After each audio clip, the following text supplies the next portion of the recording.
NZXT H2. I hope it's more than 2 times better than the first one. Okay, so first things first, let's talk about the elephant in the room. And no, I'm not talking about me. I'm talking about the fact that this is not a sponsored thing. This is not NZXT sponsorship. Although we have been talking to NZXT recently a lot about what's changed in the last year. We'll do a separate video, I think, that deserves to at least be like, where have they been? Where have they gone since we interviewed them about the rental program, the PC rentals, if you will. It's kind of interesting. I feel like there's some positivity that's come out of that. As much as we all love to like grab our pitchforks and our flaming, torches and stuff and burn everything down, if you burn everything down along the way and you turn around, there's nothing but destruction behind you. Brands have to be able to like fix things, right? That's what we want. At least most of us. Okay, the both side brainers want that, okay? It's easy to just doom scroll and hate everything and whatnot, but there is some interesting like community discussion and even like outreach that's happened to try and, anyway, we'll talk about that. It's unique, that's for sure. They're doing some things that I don't think I've ever heard of any other brand doing, but we're not gonna talk about their Flex program. We're not gonna talk about their pre-builts or any of that.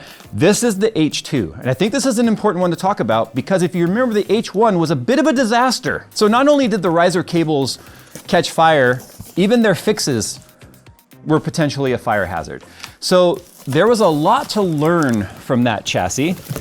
And I thought for a while there, they were just like, screw it, we won't do small form factor anymore. But here it is, this is the H2. Now I've gotten I know they showed this off at Computex. This is the H2 Flow. Obviously, NZXT, when it comes to their naming and stuff, like Flow just means, bro, do you want Flow? Then you're gonna have every panel be a mesh panel, which is fine. And then you have the non-flow, which usually includes some glass panels in there. But if we talk about the limitations of the H1, and of course these are ITX small form factor cases, so already a niche within a niche, right?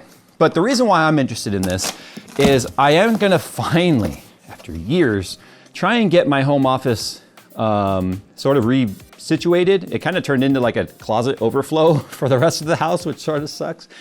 But I've been trying to play more games and stuff and spend some more time in there, and I want to get back into sim racing.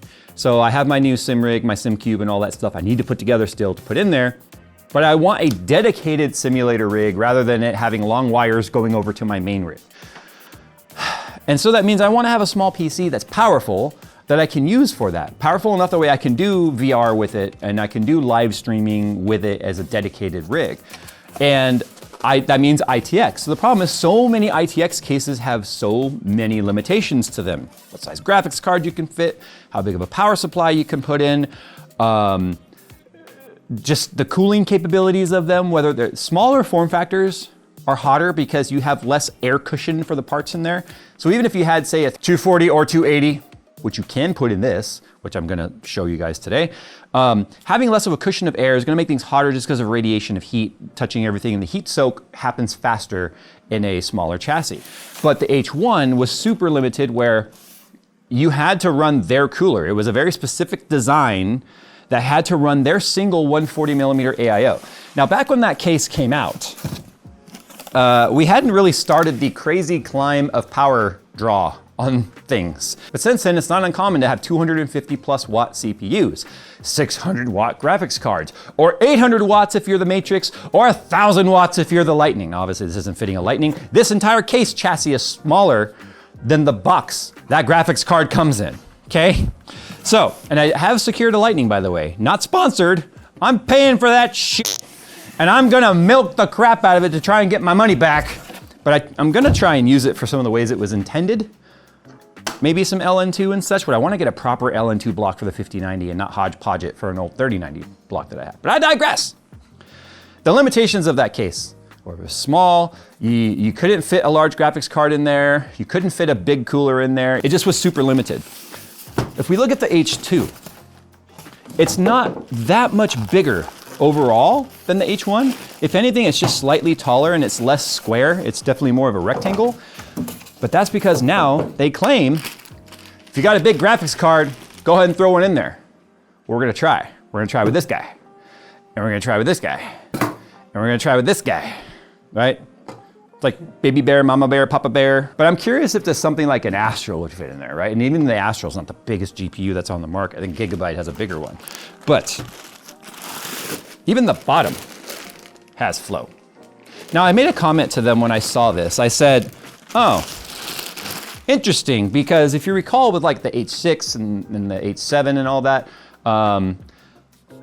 they had the big circles, like the big, huge, I don't have a panel here to show, but the perforation, or the mesh, if you will, the porosity is the amount of open flow versus closed off space. So obviously you have the circles, so the opening would be what the porosity is measured. What is the percentage of open area versus solid area within this, that measured area? And I was just assumed that the big holes that NZXT was running would just be better for flow. And they said, yes, that's true, but because they were so big, you have to run a fan filter behind it, and then that becomes your flow restriction. This is the fan filter and the airflow mesh at the same time. So apparently this is better than 50%. Like 50-50, like 50 open, 50 closed is kind of like the rule everyone kind of tries to aim for. Sometimes you have cases that are a lot less than that, which means less airflow, better filtration, right? Sometimes really good filtration means lesser airflow, which means less temperature, or just gonna be less cooling, but better filtering. So trying to find that balance. You'll remember the top of the H1 didn't even have an exhaust fan. It was a solid panel. Now, where does heat want to go? It wants to go up. Now, of course, once you add fans to a chassis and you add active airflow, convection is overpowered. Convection is overpowered by me just waving my hand over it. Any heat that was starting to radiate would just now be moved by the motion of my hand because it's such a weak force. But they put 2 exhaust fans on the top of this, which makes perfect sense. Heat's going to get trapped up there. Oh, hey, there's a perfect example. Remember I talked about the big holes? There's the big holes right there. If you like big holes, they got you covered. Anyway, so you can see the top panel was mesh, the side panel is mesh, the front panel is mesh, and they all come off. Unlike the H1, we used to have this thing that like slid off. It was like a shell. This panel, as you can see, is half mesh, half glass. Now the glass is so that you can still see inside to your rig. It's funny to me because there's always those pushbacks of like, I don't care about glass. I don't want to see my system. I just care about whether or not it works. And it's like, you can have both. You can see your system and not, pay an arm and a leg for the idea of being able to see your rig. Everything's expensive today. You might as well show it off. Just the fact that you have a rig these days is a flex. One of the first things we're gonna look at here is the riser cable. Because I'm curious, are those holes insulated and protected? Because the problem with the riser cable that NZXT sourced for the H1, they didn't make the riser cable, but they bought the riser cable from a mass supplier, that was made to lengthen all that for their system. The holes that you mounted it down had no ground. Usually that just becomes a ground pad. Have it touching other metal is fine. It'll just extend the ground, right? But there was no insulation. There was no ground pad there, but it was a multi-layer PCB because there's a lot of traces that goes through the PCI Express, right? So you have multiple layers for those traces. And then the metal screw would kind of cut through that PCB material, and then the screw became just a bridge for all of those traces, and that's what was causing the fire, is it was bridging like the 12 volt and the ground, and it wasn't enough to cause like a OCP or overcurrent protection or OPP or overpower protection to the power supply. So it just slowly got hot until the point to where it just would catch fire. So that's one of the first things I'm gonna look at on this is does it actually have insulation on it? How does it mount? What is this cardboard? And I'm gonna do kind of just a mock-up build in this because I do think I want to use this as my simulator rig. You can see it supports a triple slot. Supposedly, I mean, if that's the top, we have this is the graphics card chamber right there. So already, if I just get these cables out of the way, I'm just gonna go for it right now, and I'm gonna try and stick the Astral in there. If we start at the top and it fits, then everything below that is a moot point, right? Okay, so to get the graphics card out, you bring your screwdriver through here. Okay, so these have a very aggressive bend in them to make it through there. Here is, well, I guess we should take a look at this now, right? I really hope. Well, I can tell you it doesn't have like that ground pad looking thing around it. Oh, that doesn't reach. But that won't matter if there's no traces going through there. So I might just take it over to the microscope and try and see up close, like, are there any traces going through that? Okay, so you can see right there, that's a trace, that looks like a scratch. But you can see right there, looking through the hole, that's just PCB material. It doesn't necessarily mean there's nothing over there, but there's nothing on that. Yeah, that's just a scratch right there. So we can see, let me get this. So you can see right here, this gives you an idea of how zoomed in we are. That's a iFixit. So you can see all the traces are here, right? And they're all going just straight down, all of them. So there's nothing weird like running over here to this area. So that's just PCB material. I feel like if I were NZXT and this was me, I would have been like, you know what? Just put the metal ring there, just for ease of mind. Because look, there's scratching right there, right? This is a perfect example of what happened with the H1. The problem was where those scratches are, there were leads, right, inside the hole. But that you can see is clearly just PCB material. So you can see the solder joints right there. You can see how I said all the leads coming off of those are just running straight to the adapter, right? All the way across. Nothing runs to that area. So back to the GPU installation. Here's a 5080. You can see, come on, get it lined up. It's just all black in there. It's hard to see. There. Okay, so you can see the 5080. The cool thing is it has plenty of space between here and the fan grill. The only bad thing that could potentially happen is if these fans are too close to the mesh, you'll just hear the fan noise a little more.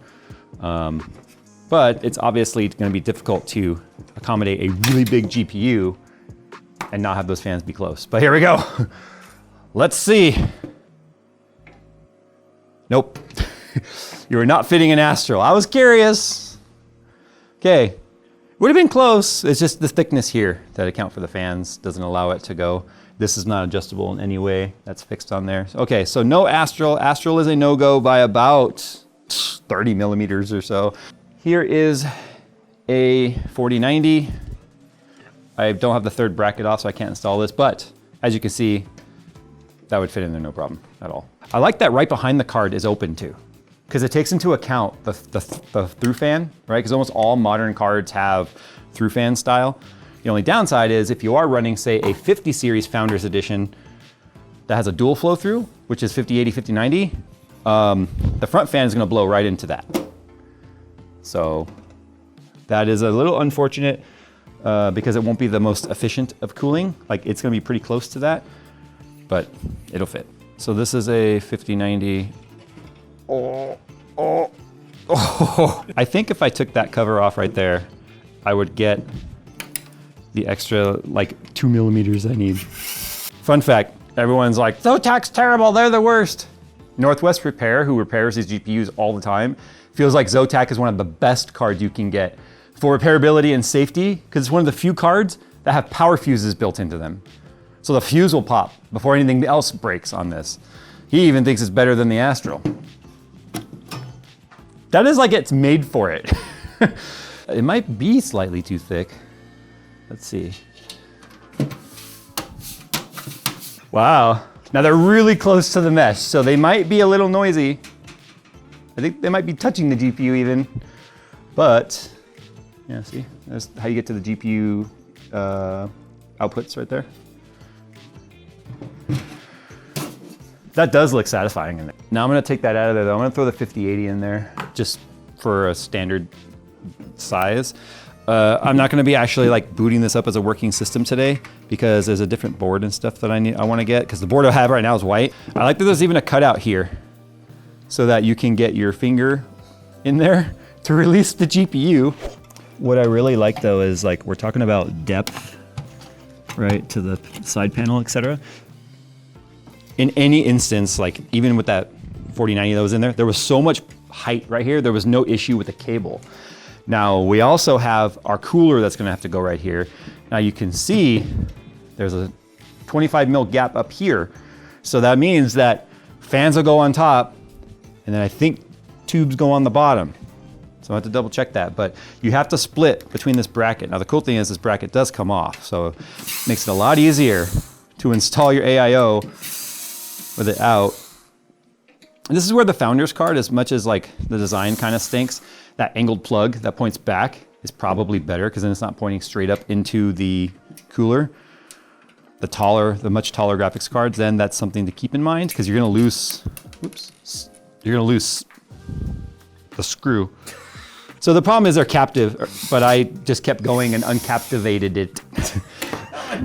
Uncaptivated. God damn, get down on the ground. Ugh. Found it. GPU is installed. Dude, that's solid in there. Ain't going anywhere. All right, so there's the GPU right there. Plenty of room right there. All right, so next thing I think we need to do is I'll just go and throw the motherboard in there. And then we need to do, obviously, the cooler. All right, so yeah, I brain farted. I thought it fits a 360, but it doesn't. I would want to max out the cooler I could put in here. So I grabbed the only 280 I actually have on hand that is not in something, which I don't have very many that are in something. This might be a brand you may not have heard of, so stop me if you haven't, and I'll take a moment to explain who they are. This is a 280 AIO from a little company called EVGA. It's never been used. See? I genuinely didn't even know they made those. So this is actually they only did it. They only did for like a minute. Like they did you know they made DDR4 RAM as well? What? So here's the bracket, and you can see, shunk. Let me go ahead and get a minute to get the motherboard and stuff in there. Get some fans on this. Get the brackets going. I'm not a huge fan of their fans. I don't like the shape of them.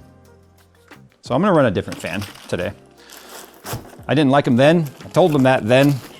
Still don't like them today. Even little things like realizing that that screw lines up with the rail, so they just put a hole in the rail, right?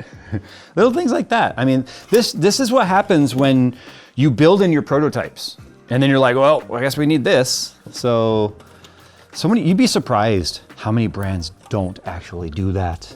Okay, so the motherboard's in, it's connected. As you can see now for the top bracket, I have the AIO here, and I'm just gonna throw some Be Quiet fans on here. But what I wanted to see right now is how exactly, once this is in there, is there a preferred routing for the tubing? Like, should it be on this side or this side? We'll go ahead and put the power supply in next. So this is also the NZXT C850 Gold. It didn't come with the case, but it was supplied with the case. Phil, I'm not sure that this is gonna be a problem. Okay. I mean, technically it goes that way. You know what I also appreciate? Smaller than a standard SFX? Well, yeah, because almost everyone goes with a full square. Yeah. Now, if this were 1,000 watt or bigger, because this is 850 is about as big as it's about as small as I can go technically with the 5080 and be comfortable, but that depends on the CPU. I'm appreciating the fact that there's no extension cable crap I have to use to plug into this. Almost every SFX case these days has like some sort of extension cable. So I'm gonna go ahead and screw these in, but yeah, it's actually gonna have a lot of room right there. So, but I still think the tubing would look nicer here with that loop versus like twisting and doing weird shit. Okay, so these are the power cables. This is obviously the 12 volt high power / 2x6 or 12 volt fire starter. It's almost like, I wish the 24 pin were just slightly shorter. So this is the only cables actually that needs to be running this because there's no SATA power to anything. These are the front panel connectors. That's what I love about modern builds now. I mean, if you're running NVMe drives and stuff, there's no SATA power needed. If you're not running any controllers or RGB controllers that need it. You can tell I've never really used this 5080 because it was like, the 5090 is just like, it's loosened up. This is why it takes longer to do case videos this way, but this is how you know, like, this is the only way to know, like, oh, I wish it had this or I wish I had that. Like, we already wish it was like 1.5 inches taller, because then it would have fit an Astral, it would have fit a 360, potentially, like, just little things like that. I mean, I get it. You can always like, well, if it was just a little bit bigger this way and a little bit bigger that way, all the way up to a freaking. But still, it's just when you're like right on the edge of fitting something in its current form factor, you're just like, man, that sucks. Like, just like that's where they drew the line, you know? This is where this cable comb here actually hurts me, being right there. So I think if I were to slide this to the end, because I can't like bundle it all tight, right? With that splaying it out. This is now more about the power supply than it is about the case, but this is now where I won't bother trying to manage any of that. Even if that just sat like that, I guess that looks okay. Like it looks a little industrially, but now I need to do the cooler, because now that that stuff's in there, I can figure out the best routing.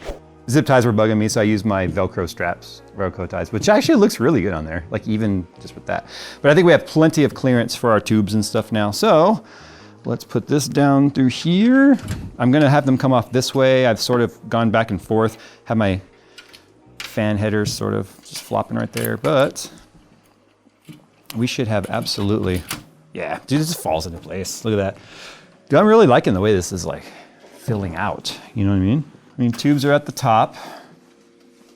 I mean, at the bottom would technically maybe be a little better for bleeding, but the pump is still gonna be below the lowest point or the highest point of the loop.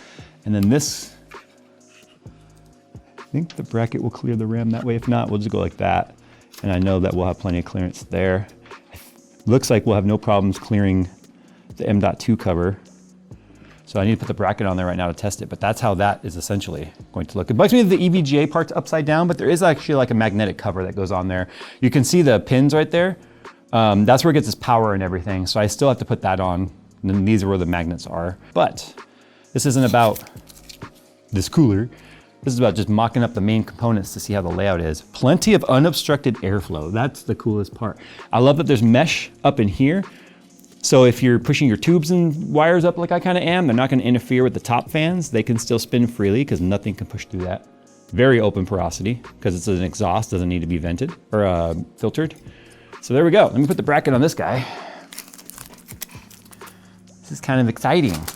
Okay, so I'm aware it's not a full complete build, like it doesn't turn on and stuff right now, but all the parts are in. So the 280 fits lots of room. I just have the cables and stuff dangling there, like the front panel connectors and stuff. And where those land are gonna be based on your motherboard. Every motherboard has a different layout. But I love, actually the tubes up here are perfect because I can have them do like this loop, right? EVGA is upside down, but whatever. Clears the M.2 cover, so I can still get that off without, look at that. Without even a tool. That clears the tubes, which I was worried about having the cooler go this way. Would that have overhung and been a problem? But no, that fits perfectly. Plenty of airflow. This would be pulling air in. The power supply would be pulling air from the main chamber. There is a vent right here. Remember, the top half's glass, the bottom half is vent. I'll put that on in a second. And then the two exhaust fans on the top. So we should have this kind of a, you know, some air going up, some air coming straight out through the back. So we'll have cross flow. That's one of the reasons why I like the idea of putting the fans right here in intake, pulling through the rad. Because one, the rad's getting all fresh air from outside. So the size of the chassis is a little bit less of an issue because the air coming in is whatever your ambient temp is gonna be. But it's also gonna be blowing air right on the RAM and right across the heatsink or for the SSD, and then right across the surface mounted components that are on the motherboard as well, like your VRMs and stuff like that. On the back side, you can see there is just a ton of space. Like I even just pushed those all right there because like I said, I didn't plug these in right now. Tons of space right here. So as you can see, tall graphics cards. Remember, the Founders Edition card for 50 series is taller than a standard graphics card. Plenty of room for our cable right there. There's no crazy tension or anything on it. And again, some of this air even can blow directly towards the GPU. These will be kind of opposing though, because that's going in, and remember, this is going to be hitting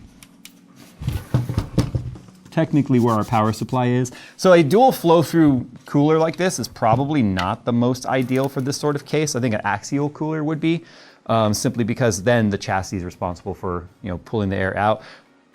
This air is going to be getting met with immediate restriction on the other side because it is a dual flow through. So maybe that's something I'll have to test with this chassis to see, like, you know, take the card, leave the side panel open even, take the card there, and then maybe on another riser plugged into that, just extend the card out and see at what point, what distance do we get for temperature changes. I think it might be interesting because that was one of our biggest concerns with dual flow through, and any sort of ITX chassis like this is like, man, it's probably gonna blow right into a wall because typically what's on the other side of the GPU is gonna be the motherboard. All right, there we go. Let's put the side panels back on and then let's go ahead and get out of here. This is infinitely improved over the H1. The H1 had so many compromises that you had to make. The biggest one was going to be the cooler. This doesn't come with a cooler. The other one, the H1 did, but the other H1 only had a 140, you know, 1/2 of a 280, and that would not have been enough cooling for most modern CPUs, especially something like a 9800 X3D, 9850 X3D or above, or even especially anything Intel. This goes on the GPU side. But it's gonna, I think it's an attractive case, that's for sure. All right, successor to the H1. The H2, I would personally say it's 2 times better. Can't imagine this having airflow problems. But again, like anything else, we're gonna have to do some thermal testing and stuff in there. So I need to get appropriate parts in here to do a thermal test with this, and then we'll see how it does. But a 280 should be able to handle, heck, even up to a 14900K at 253 watts or less. Not with any crazy overclocks or anything applied. A 280 would start to feel a little bit overmatched by high power CPUs. Even something like a 9950X or 9950 X3D can still pull over 200 watts. But a 280 should be able to handle that just fine, especially with the fact that it's getting fed fresh air from outside. All right, there we go. Like I said, NZXT did not pay for this or sponsor this video or anything. It's just, I owe it to you guys to talk about the hardware. It's up to you to determine what brands you want to buy from or not buy from and make those choices for yourself. All right, guys, thanks for watching. We'll see you in the next one.